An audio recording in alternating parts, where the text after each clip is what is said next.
So మన మేనక హిమవంతుడి కూతురైనటువంటి పార్వతి, ఏ పార్వతి?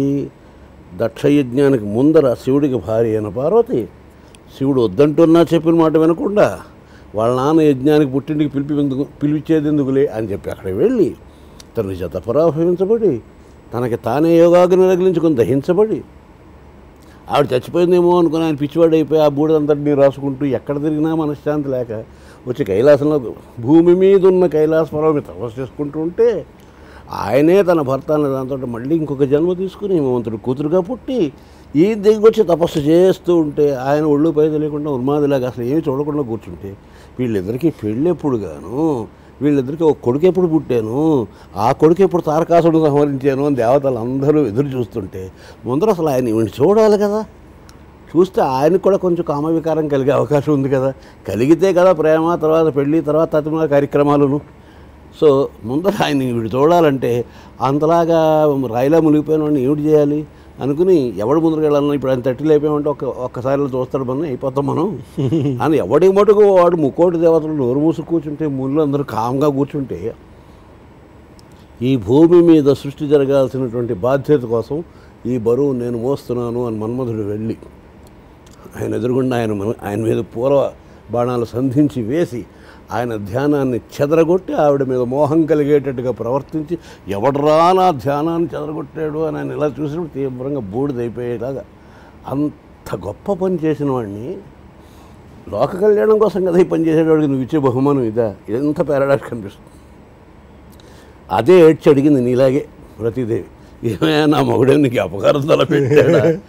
ఆ గిరిబాలతో నీకు పెళ్లి చేద్దామని పెళ్లి పెద్దగా వ్యవహరించడానికి వచ్చాడు, అది కూడా లోక కళ్యాణం కోసం. మీ ఇద్దరు పెళ్లి కూడా తారకాసురుని సంహరించడానికి, కుమారస్వామి జననం అనే లోక కళ్యాణం కోసం. దీనికే ఇంత కోపం తెచ్చేసుకుని ఇంకెలాగా నువ్వు ఇంత తిక్క శంకరుడివి, ఇంత ముక్కోపి అయితే ఎలాగా అంటే దానికి ఆయన ఏమన్నాడంటే, అమ్మా నీకు కావాలంటే వాడు నీ రూపంలో నీ మొగుడు రూపంలో కనిపిస్తాడులే, నేను వాడికి ఇచ్చిన శాపం కాదు వరం ఇచ్చాను. సర్వవ్యాపి అనే ఒక లక్షణం భగవంతుడు తప్ప ఇంకెవరికి ఉండదమ్మా. అన్ని చోట్ల తానే ఉండలేడు, ఒక భగవంతుడు మాత్రమే ఉండగలడు. నేను మన్మధుడిని మనోజుడిగా మార్చాను అంటే మనస్సులో పుట్టేవాడిది. మన్మధుడు సకల జీవరాశుల హృదయాల్లోనూ వాటి జీవాల్లోనూ ప్రవేశించి ఈ మన్మథ వికారం అనే చైతన్యాన్ని ఏర్పాటు చేస్తేనే సృష్టి జరుగుతుంది. అందుకోసం వీడు ప్రతి చోట ఉండేటువంటి ఆమ్ని ప్రజెంట్ అనేటువంటి ఒక ఉనికి ఇచ్చిన ఆల్మోస్ట్ వాడిని అంతటి వాడిని తీర్చిదిద్దాను. ఈ అడవగమ్మ వరగర్వమున మూడు లోకాల పీడింపదలబోదంజులు. మరి ఆ సంగతి ఏమిటయ్యా? సంగతి ఏంటి మరి? ఎవడు తపస్సు చేస్తే వాడికి వరం ఇచ్చి పడదు. వాళ్ళు తప్పులు చేస్తున్నారు, ఆ తప్పులు చేయడం వెనకాల వాళ్ళకి ఏవో ఇంటెన్షన్స్ ఉన్నాయి. మాల్ ఇంటెన్షన్సా గుడ్ ఇంటెన్షన్సా ఎవడమటుకు వాడే తన గుడ్ ఇంటెన్షన్ అనుకుంటాడు. మమ్మల్ని అనాది నుంచి పీడిస్తున్న మా సవిత తమ్ముళ్ళు అయినటువంటి దేవతలు మమ్మల్ని తిన్నగా ఉండనివ్వట్లేదు. అందువల్ల వాళ్ళని జయించే విధంగా మాకు వరాలు కావాలని ఇతరులను రాక్షసులు వస్తారు, తపస్సు చేస్తుంటారు. అంతే తప్ప వాళ్ళ నేరం అంతకన్నా ఇంకేమీ లేదు. కానీ వాళ్ళు ఏమిటి చేస్తారంటే దేవతల మీద కోపం, ఆ వెళ్ళి వాళ్ళు విష్ణుమూర్తిని మీద కోపం, వీళ్ళందరినీ రెచ్చగొట్టాలంటే వాళ్ళని పూజించే సాధు సజ్జనుల్ని వీళ్ళందరినీ హింస పెడితే వాళ్ళు బాధపడతారు. ఇలా దుర్మార్గాన్ని కొడగొడుతున్నారు. సో వాళ్ళ తపస్సు ద్వారా సరే పండు మీకు కావాల్సిన శక్తి ఇచ్చాను, ఆయన తెలియకేమి ఇవ్వలేదు. అది పుచ్చుకుని వీళ్ళు మరింత రెచ్చిపోయి ఎక్కువ వేగంగా తప్పులు చేసేస్తే ఎక్కువ వేగంగా విష్ణుమూర్తి వచ్చి వాళ్ళు చంపేస్తాడు. So to exploit the matters ఒక దాన్ని ఏంటంటాం క్యాటలిస్ట్ ఏం చేస్తుంది? తాను రసాయన చర్యలో పాల్గొదు, రసాయన చర్య వేగాన్ని పెంచుతుంది. ఆ విధంగా దుర్మార్గులైన వాళ్ళు గబగబా వేగంగా దుర్మార్గం చేసేస్తుంటే చిన్న కథ అవసరాన్ని కొట్టి చెప్పుకుందాం. కంసుడికి ఆకాశవాణి అలా చెప్పిన తర్వాత నీ చెల్లెలు పుట్టబోయే కొడుకు వచ్చి నేను చంపేస్తాడు జాగ్రత్త అంటే అక్కడి నుంచి వాళ్ళని జైల్లో పెట్టి ఆవిడకి అన్నం పెట్టడం రాగానే చంపేద్దాం ప్రయత్నం చేసినప్పుడు సడన్గా అతనికి ఒక తిక్క ఆలోచన వచ్చింది.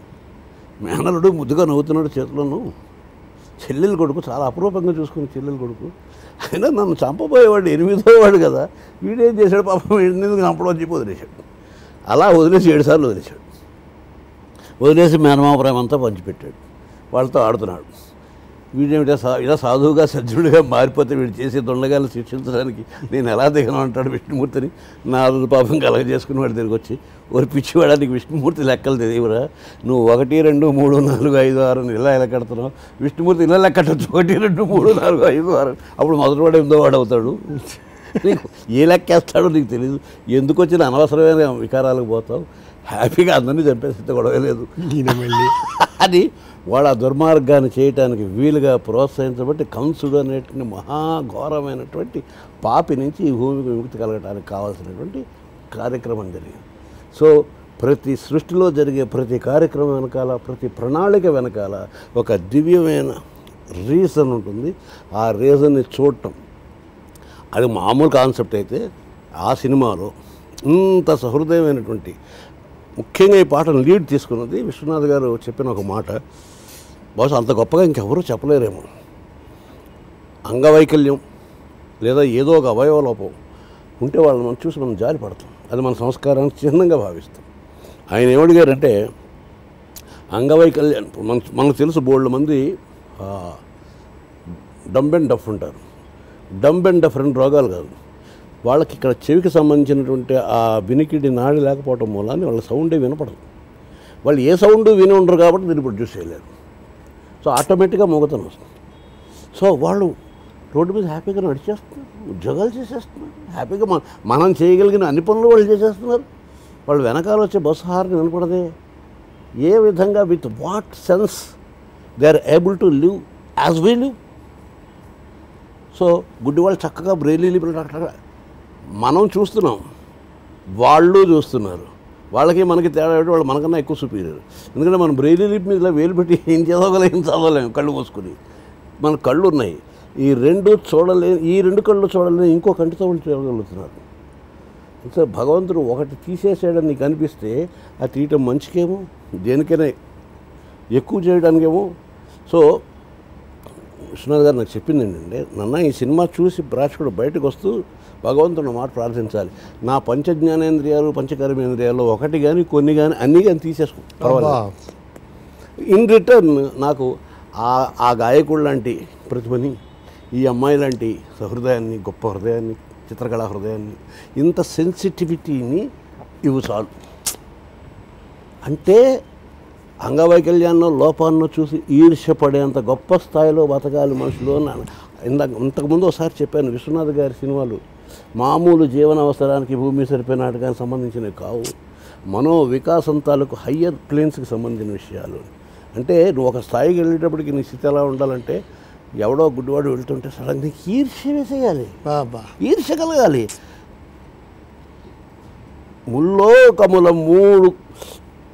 ముల్లోకముల జ్ఞాన జ్యోతి వెలిగించగల మూడవ దృగింద్రియము మూసి ఉంచినవాడు. మనకి మూడో కన్ను అంటాము, శివుడు మూడో కన్నప్పుడు మూసి ఉంటుంది, మూడో కన్ను మనందరికీ ఉంటుంది అని చెప్తారు. అందుకని భూమధ్యాన్ని కుంకుమ పెట్టుకోమని. ముల్లోకముల జ్ఞాన జ్యోతి వెలిగించగల మూడవ దృగింద్రియము మూసి ఉంచినవాడు తడబాటుతో తడుములాటతో దారి చూపగలేని రెండు కళ్ళు ఇచ్చాడు ఆదిభిక్షువు వాడు అడిగేది. నేను రెండు కళ్ళు ఉన్నాయని గర్విస్తున్న నేను ఏదో ఒక రోజున కళ్ళు తెరుచుకుని నా జ్ఞాననేత్రాన్ని తెరిపించవయ్యా అనే దారికి వెళ్ళి తపస్సు చేయాలి. నేను ఈ రెండు కళ్ళు పనికిరావని తెలుసుకోవాలి.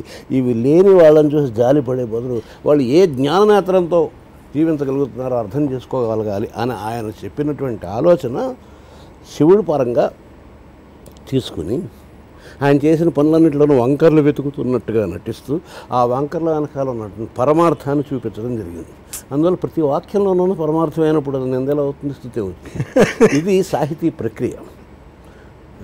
మా దొంగ వెధవే, మా చంటి వెధవే చెప్పండి, వెధవని తిట్టినట్ట, దొంగ అని తిట్టినట్ట, తల్లులు ముద్దు చేయడం అలాగే ఉంటుంది కదా. అవునా? అలాగా భక్తుడికి భగవంతుడికి మధ్య ఉన్నటువంటి భావ ప్రకటన సంవిధానంలో ఒక ఉత్తమమైనటువంటి విధానం నిందాస్తుతి.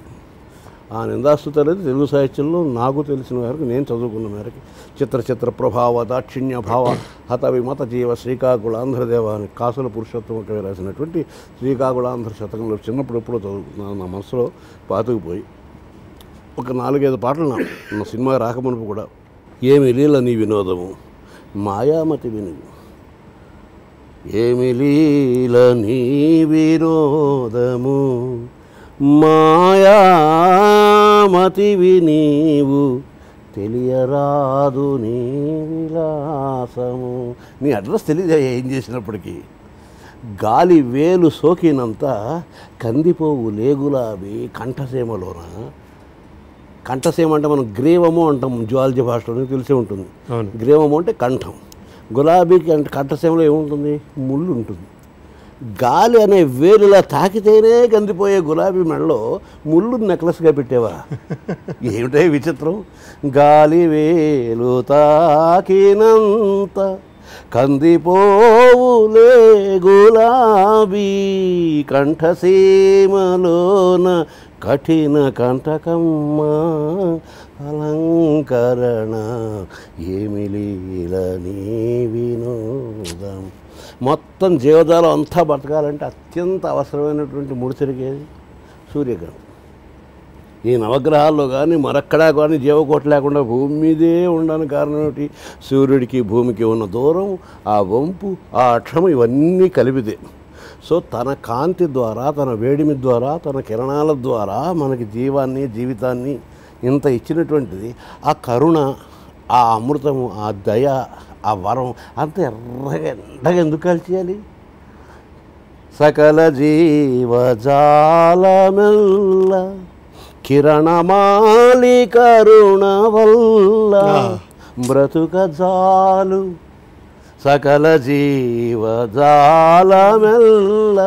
కిరణమాలి కరుణ వల్ల బ్రతుక జాలు.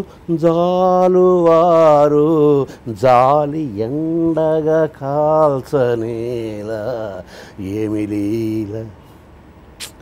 చంద్రుడు పోమనం ఆగా, నా పేరు సిరివెన్నెల. పున్నమి నాడు చంద్రుడిని చూసి ఆహా ఓహో అని ఆనందపడతాం. కానీ యాక్చువల్గా వెన్నెలంటే ఏమిటి? చంద్రుడు అనే ఒక మట్టి ముద్దకి స్వయం ప్రకాశ శక్తి లేని వాడి మీద సూర్యుడి తాలూకు తేజస్సు పడి అక్కడ చంద్రుడు భగ భగ భగ భగ భగ భగ మండుతుంటే ఆ మంటల తాలూకు ప్రతిబింబం వెన్నెలలాగా చల్లగా తగులుతుంది. వాడు ఆ చుట్టుపక్కల వాడు లేకుండా దిక్కు ముక్కు లేకుండా తగిలిపోతున్నాడు. ఇక్కడ ఆ వాడి బాధ మాకు చల్లటి వెన్నెల తగులుతుంది. ఇది ఎక్కడ పారాడాక్స్ అయ్యే? అంటరాని వానివోలే ఒంటరై దూరాన మింట కొములు శశిగుండె మంట భువికి చల్లని వెన్నెలౌట ఏమి లీల నీ వినోదము. ఈ కాన్సెప్ట్లోనే అనంత నీరా కూడా ఆ రాసిన వాటిలో ఆ పారాడాక్స్లో మనకి కనిపిస్తున్నటువంటి సహజత్వం, ఆ ప్రణాళికను అర్థం చేసుకోలేకపోతాను, అర్థం చేసుకోవాల్సిన అవసరం, ఇవన్నీ కలిపి చూపించినది.